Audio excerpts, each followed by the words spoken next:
And so now it's my pleasure to present to you Dr. Elaine Dispo-Rendón. Oh, thank you, Jaime. Dr. Jaime Rodríguez is the CEO of MGR Pathfinders LLC, and I'm the founder of ANAK Co. 501c3, which is a nonprofit foundation for bereaving families. Jaime's expertise is a certification in mindfulness, and I'm pursuing my certification in grief counseling with a specialization in pet loss. And welcome, and we have handouts in the back for you to help yourself too. We'll go ahead and brief you on our talking points today. On to the next slide. Jaime and I already briefly introduced ourselves, and if you can, please go ahead and take out your smart devices, whether it be your phones or a tablet, and in a moment, and we'll have a QR code for you to scan for a one-question survey. Yes. Oh, were you going to ask us a question? Really? Oh, well, Jaime came up with this. Well, we appreciate you for commending Jaime's idea. And after our survey, we'll just touch on these brief examples of what some of us or some of the clients who may serve or other people who you want to support have gone through within the past couple of years or so since COVID hit. Oh, welcome, and we have handouts in the back, unless you want to go ahead and help. Now, the three main healing techniques for self-care in terms of grief that we'll cover today involve mindfulness, fitness, and gentleness. And last but not least, we'll open the floor for questions and comments. So Jaime's going to open the QR code, and when you scan it, just type in your answers, and he'll pull up the screen to show you. I'll go ahead and get the handout. So the nice thing about this, if you've never used or padded it before, is it's free to sign up, and once you sign up, you actually get three questions that you can ask. The thing is, if you're not told that you could revise your question 100,000 times, then you'll want to buy the other version, which is okay if you wish to purchase it. But if you wish to then change your questions, you can just go ahead and reuse it for another presentation and so on. And so once you scan it, what will happen is,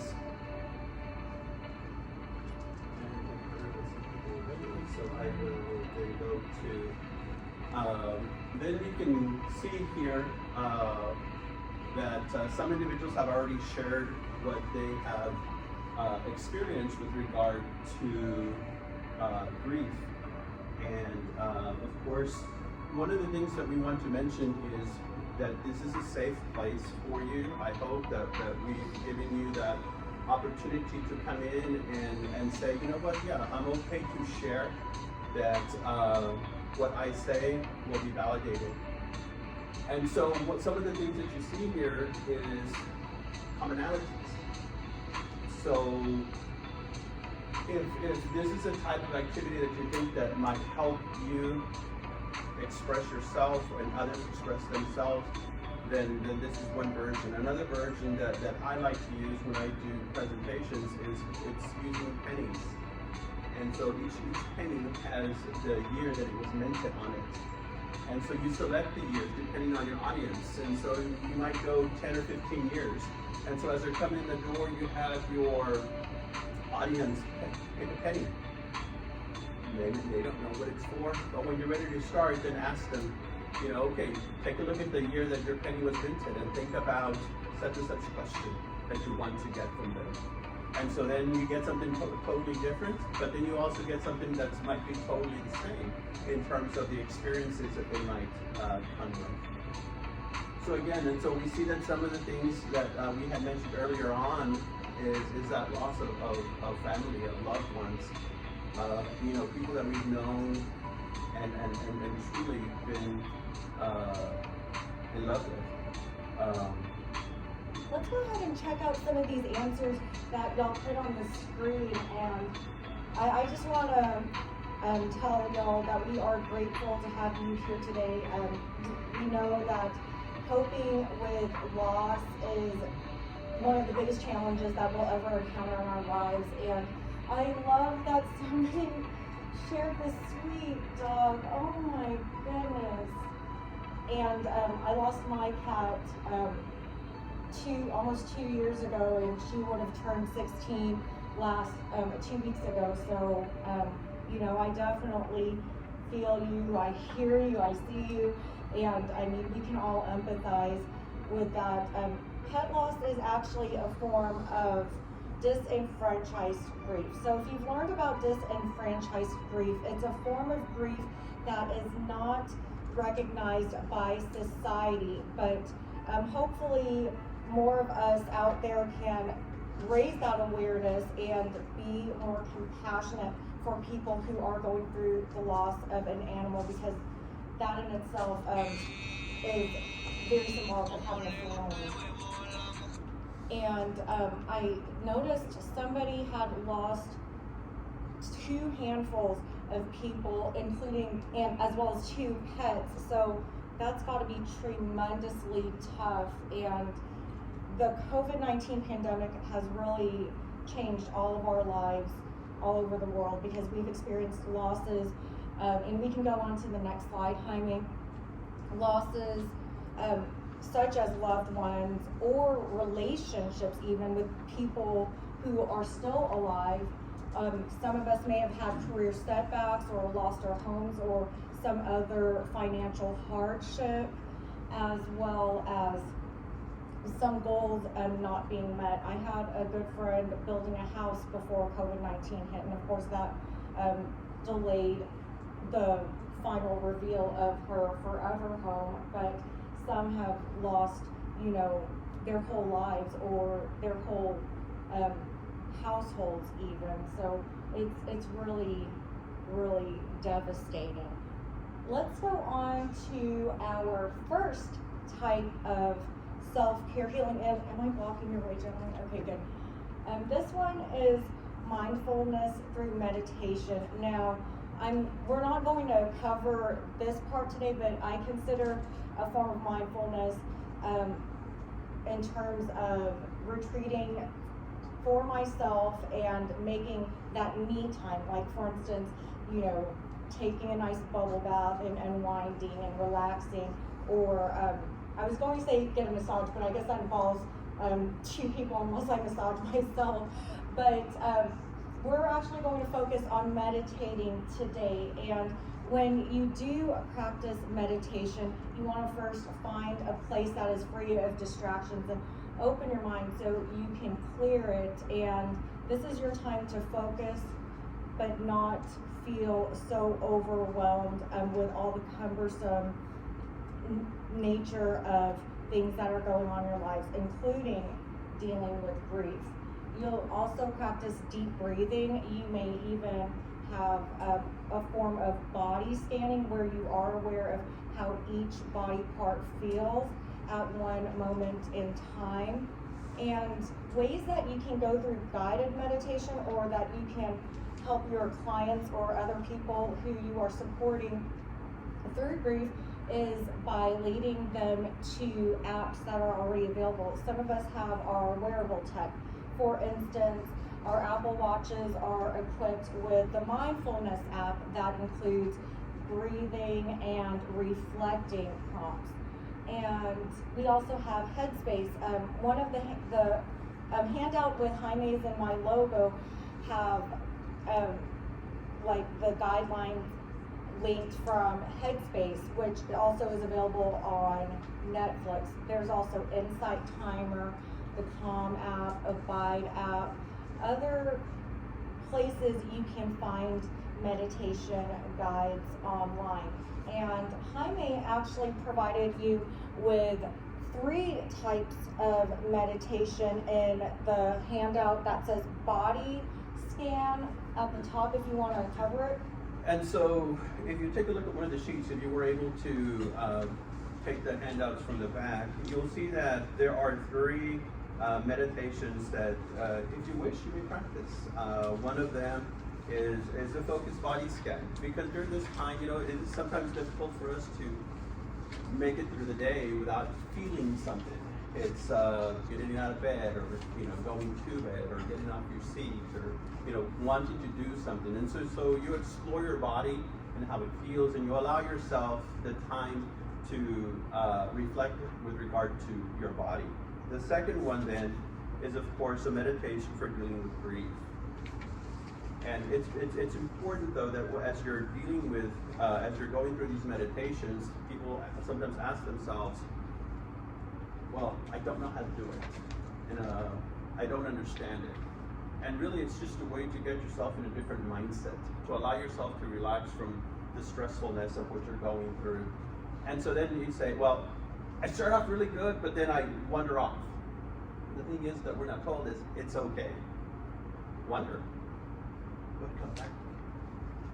And once you come back and you practice, and like anything else, practice, you get better with it. But most of us, I used to do, because I would do it, and then I would find myself like, you know what? I need to do? I need to do that, such. And so I thought it was a great time for me to make my lists. And so that's what it became. And so my meditation time became a time for me to make my lists and really focus on what I was doing. So don't see meditation as sometimes, as we're told, it's just you sitting there, because it doesn't have to be that. It could be the walking meditation. As I walk to you and walk to the side, I could be contemplating something within my head, my relaxation, my thoughts. So this in itself is a walking meditation. But not only that, it could be in other forms as well. So it could be with music in the background. It could be something that takes you away. So it's not just your mantras where you sit with your legs crossed and on the floor, because you don't have to be sitting on the floor. You could be standing. It's wherever you feel most comfortable. Just keep that in mind. And it doesn't have to be with your eyes closed. By all means, keep your eyes open. But take yourself away. Allow yourself to focus on an object, maybe across the room, and just contemplate. And you'll see yourself letting yourself go. And the idea is, again, is you let the stress go for that time period. And so that's basically what it is. It's allowing yourself to let that stress, whatever experiences you may be going through that are bringing some negativity into your life, to just dissipate for a short time. And so here is where if you're not healing, then maybe you're working through and growing from the experience. So again, meditation with dealing with grief. And the third one I thought was also nice. Coronavirus relapse. Why not, right? We're all experiencing, we're all going through this, so why not? So, do we want to try something early this morning, or are we good to go? Okay, well, how about meditation for dealing with grief, since we have that in common? Let's see where this gets us. And remember, there's no right way to do it, and there's no wrong way to do it either. So whatever you feel most comfortable with. And so here we go. Welcome to this meditation for dealing with grief. Grief can be overwhelming, but this feeling does not last forever. One of the most difficult experiences in life is losing a loved one. So please, close your eyes and let us begin this session. Draw in a slow, long, deep breath. Feel the air coming into the lungs, and as you exhale, let all your tensions melt away. Our life is like the ocean, and the ups and downs we experience are like the waves. Grief happens to everyone. So learning to ride the wave of grief is very helpful. Breathe in deeply and say to yourself, I can handle this, even though I feel like I can't. We handle things and learn from them by moving through them. Allowing ourselves to fully feel our emotions lets us move through them. On to the next phase of life. Breathe in deeply again. As you exhale, let go of any stress. Another thing to remember is that grief is very tiring. So be easy on yourself during these times. Do not expect yourself to have a lot of energy. And that's okay. Take in another long and slow deep breath. And exhale, letting the tension melt away even more. Now bring that loved one to mind. See them in perfect health. In a time that you remember as good. What were you doing together? Perhaps you were laughing, or cooking dinner, or out on an adventure. Really immerse yourself in this memory of delight. You will never get over the loss of a loved one. They will always remain in a special place in your heart. And when you grieve them, this is simply a natural response to how much you love them. Now imagine hugging this loved one. And imagine saying, I love you. Please be with me as I move on from the loss of you. Good. Breathe in deeply again, feeling the fresh energy of their love coming in, and breathe out. Relaxing, knowing that your loved one never dies in your heart, that you're always there.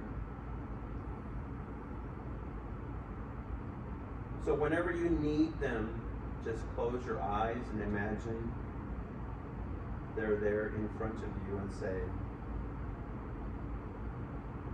whatever you need to say. This is a wonderful way to grieve.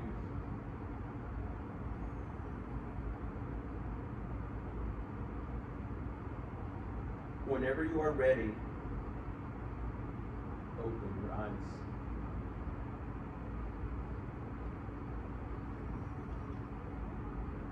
Thank you, Jaime. And hopefully y'all also found the guided meditation that Jaime led y'all on to be very meaningful, and hopefully it'll help you on your healing journey, or anybody else who's experienced a loved one. Now, I just want to, I guess, be a little bit candid or transparent with y'all, even though we just met y'all, but I'm hoping somehow I can relate to y'all as well. My losses during the global pandemic included, like I mentioned earlier, my oldest adult cat, or my oldest pet through adulthood. She was, I called her my grad cat because she was with me through my master's and doctoral degrees, and saw me through many milestones in my life. And we can't hold back our emotions. We have to own our feelings. It's okay to express those feelings and channel them in a way that gives us that form of relief. And this actually segues us into the next category of self-care healing, which is our physical wellness in terms of fitness, because it affects us in so many ways.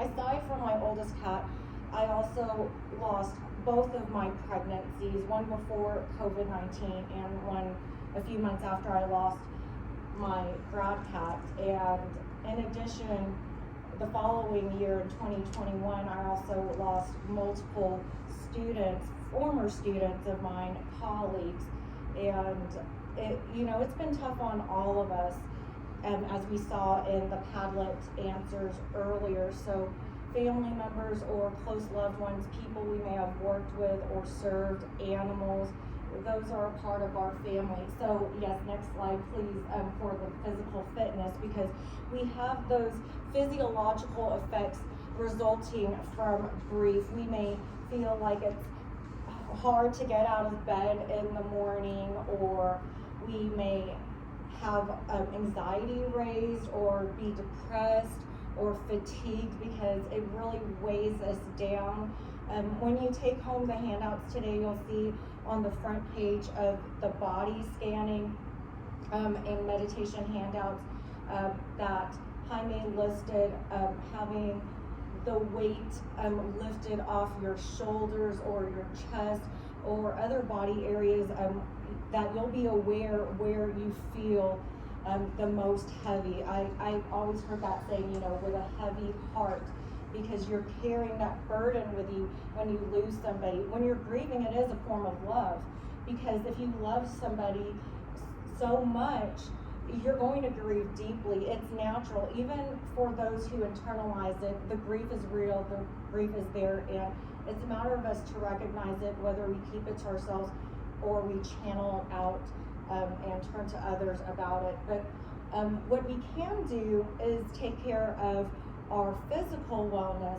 We have, like Jaime led us in a moment ago, the meditation. We can have yoga stretches accompanied with meditation, or walking with an inspirational quote or a mantra, which I have listed on the handout with Jaime's and my logo on page 2, I believe. Or dancing with music. I know when I lost my first baby, dancing actually helped me lift my spirits. But when I looked up pregnancy loss workouts on YouTube, most of the routines that popped up were yoga. So I actually have, I believe on page 2 of the handout as well, a link to my foundation ANAK's YouTube for videos, specifically for pregnancy loss workouts, as well as grief wellness, because you do want to take care of yourselves during that difficult time, or the people who you're helping out, you want to help guide them towards low impact or light exercises that they can do to take care of themselves. Jaime also has a handout for y'all, the ones with the pictures of the woman who sort of looks like me, that is for Tai Chi moves. So one of the things I did want to do is I did want to make sure that we provided you with a handout of something that was low impact for you, something that allowed you again to bring in that aspect of the meditation where you spend yourself time with yourself, maybe reflecting on anything than the moves that you're going through. And so I chose something that was research-based, and so the Tai Chi here, if you can go through it, there's been a lot of research with regard to the benefits of Tai Chi and health benefits. So I think if your moves that you follow through, again, you see the breathing in, the lifting of the arms, the breathing out, the lowering of the arms, and so we see that it takes you through this process of something that you would go through a meditation if you were to participate in such. Not that this is not that type of aspect, but again, if this is something that you'd like to try, and I'm really new to it, I've done it a few times, but I'm not an expert on this, so I will not lead you to it, but the directions are right there. This is not my doing, and in fact, I thought I had put the reference to down at the bottom. I did not. If you wanted to get in touch with me, I can get you the reference for this.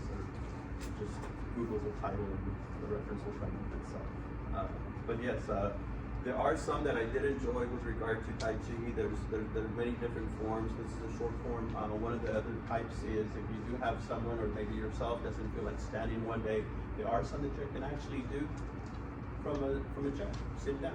And so you go through the entire process of just, whatever it is you might do. So that's my take on that. I actually did the Tai Chi routine this morning before going downstairs. So Jaime actually beat me here this morning, but I found it to be very beneficial because as a result I felt more centered and more calm to help y'all out today, because I was trying to brace myself before co-presenting this workshop to y'all today, because grief is one of those topics that can still be sort of taboo. Not everybody recognizes grief, or even certain loved ones who we grieve for. And with regards to the meditation that Jaime gave us, those 3 different routines, I did the meditation with grief last night, and it made me feel like I was experiencing a catharsis, a form of relief with my cat Asia and my babies Angel and Divine. So it really helped a lot. Yes, we are taking care of our mental health, and we also have our physical health as well, but we also have, a wealth of resources to help us with our emotional health. And that means we must be gentle with ourselves or with others who are going through grief. Now, we just went through ways that we can stay fit physically when we are mourning and going through the healing process, but we also have to make sure that we mend our hearts, our feelings. First off, we want to purge that negative self-talk. Like for example, when I lost my babies, I gained a lot of weight. It was postpartum depression and it was post-traumatic stress disorder as well that induced my weight gain. I weighed more than I did when I was pregnant. I hit my maximum weight twice after my first 2 losses, and I ended up adjusting my diet and my exercise habits, but I also had to purge that negative self-talk. I couldn't shame myself for grieving. I couldn't shame myself for gaining weight, but I knew I had to do something about it because I didn't want to be stuck in this rut forever. We also need to make sure that we dodge toxic communication. Not everybody is going to support us through our group, but thing is, I wanted to relate to others. I was very open with the hundreds of students I had that semester at the university, and a couple of them actually approached me and said, hey, I went through a miscarriage myself, or I went through stillbirth, or an early postnatal death, and I was glad that I could at least help one person or a few other people who in turn could help others relate to that form of grief. We also want to channel our creativity through our healing process. This can be in the forms of journaling, or gardening, or visual arts like painting, sculpting, or drawing. We also have culinary arts. My husband is a corporate executive chef, so he's always in the kitchen and being creative with recipes. We actually released our cookbook through our ANAK Foundation, but those recipes in that cookbook are dedicated to loved ones, in particular the ones whose memories that we honor. So the sky's the limit on what kinds of creative activities and hobbies you want to do to honor that grief. You can write a poem. I wrote poems for my cat and my babies, or write a book, or just do anything that'll help channel those energies so you can see the finished product, and every time you see it, it brings comfort. For example, Jaime and I both cultivated memorial gardens for our babies where they are buried. And every time we see, you know, the flowers blooming around or their headstones and the different memorabilia that we have set out there, it does bring us comfort. I mean, we talked about this yesterday, and there are other ways that you can really heal through productive activities. We also want to practice visualization, meaning that we envision a positive outcome and we engage in self-fulfilling prophecy, which involve steps that support our goals in order to reach the goals, which in our case is finding a sense of peace through the grief. Even though, like Jaime pointed out earlier, we can never get over losing a loved one, we can still mend and heal ourselves in the process. So, you know, we visualize reaching that peace in order to continue pressing on with our lives. Now, some of the handouts that Jaime gave you include a front and back adult coloring activity, and I found that to be very beneficial. Jaime and I, we are co-writing a book series together, and a few years ago we went to Barnes & Noble and he found a mindfulness journal, and this was after my first baby loss, and that mindfulness journal with the writing prompts and the coloring pages really helped me heal and continue going on with my life. He also included an article about journaling that can be helpful, and a story, a parable about the mustard seed. And in the handout with both of our logos on page 3, I have writing prompts for y'all as well with visualization tools to help you in your own time. Or you can use it as a clean copy for your own clients if you are helping anybody else going through grief. Did you want to touch on your handout? I'll do that, yes, thanks. So if you take a look at the handout, Journaling for Healing, you'll see that some tips for you if you don't know where to start, because sometimes writing is difficult. You know, it's those of you that have done your thesis or dissertations, it's like, oh, what?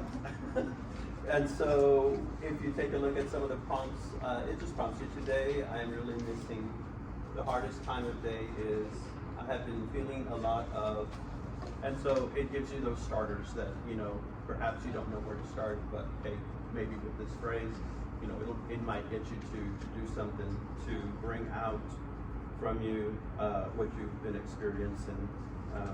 Additionally, the idea of having shared your thoughts earlier with regard to the Padlet that we had, the mustard seed stories, it's a traditional Buddhist story, and with regard to the story itself, it's, you know, the commonality of what we all share. You know, there's life and then there's death, and so it happens.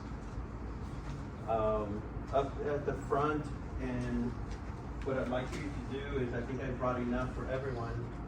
So if you'll make your way over at the end of the session and come up and choose. There's a variety of things that, again, when we talk about gentleness and positivity, the coloring, the art, again, we go back to being the research space, the idea of what coloring, sure, it takes you away from those stressful moments. Something that is repetitive, something that sets a pattern that allows you to then focus in on something maybe small, not necessarily coloring outside the lines, but coloring within the lines, within the boundaries of something. It allows you to, you know, step away from your grief and grow from there. So there's a couple. Life on Earth, it's got some elements on it. Affirmations, definitely. For those of you who might have a younger one, a book of mindfulness. I have several of Peter Reynolds' artwork, Road Not Taken. But then Elaine touched upon the idea of journaling and the variety of ways you can journal. And so perhaps maybe you just want, you know, something that's lined. Maybe if you don't want anything that's lined and you want to create it yourself, you know, these art ones from, I forget where it was. Those are pretty good. Those are like $2.49 for like a packet of 10. And then of course you have the planners, and these I got at 5 and below. I don't know if you're familiar with the store now, but notes to self and self-care planners. So it's like, hey, I don't know where to begin. Guess what? they started for you, give you things you can go through, and yes, I'm saying you, but at the same time, you know, you might know someone who's going through the process, and so hey, here you go, something from me. It might help you out, and if it doesn't, you know, pass it along. So again, a Buddha board. Comes with a pen, you draw on it, and then you can erase it. We talk about using the 5 senses in healing, and so then again, if you've never used one of these, they're pretty cool. One of these USB, stick it in your computer, stick it in your car, put the natural oil in it, and it'll diffuse. This is something fairly new. It sparks adventures. This one says sparks adventures, but you open it up, and you take a match out, and you guys are going like, oh, now I'm gonna have to clean those matches, right? And then it tells you what you can do for that day. You know, it gives you an adventure to go on, something for you to do. And so this one has 365, so something for you to do every day. And then again, the ultra stress ball. Okay, so feel free to come up and to pick one that you feel will, you know, that calls to you.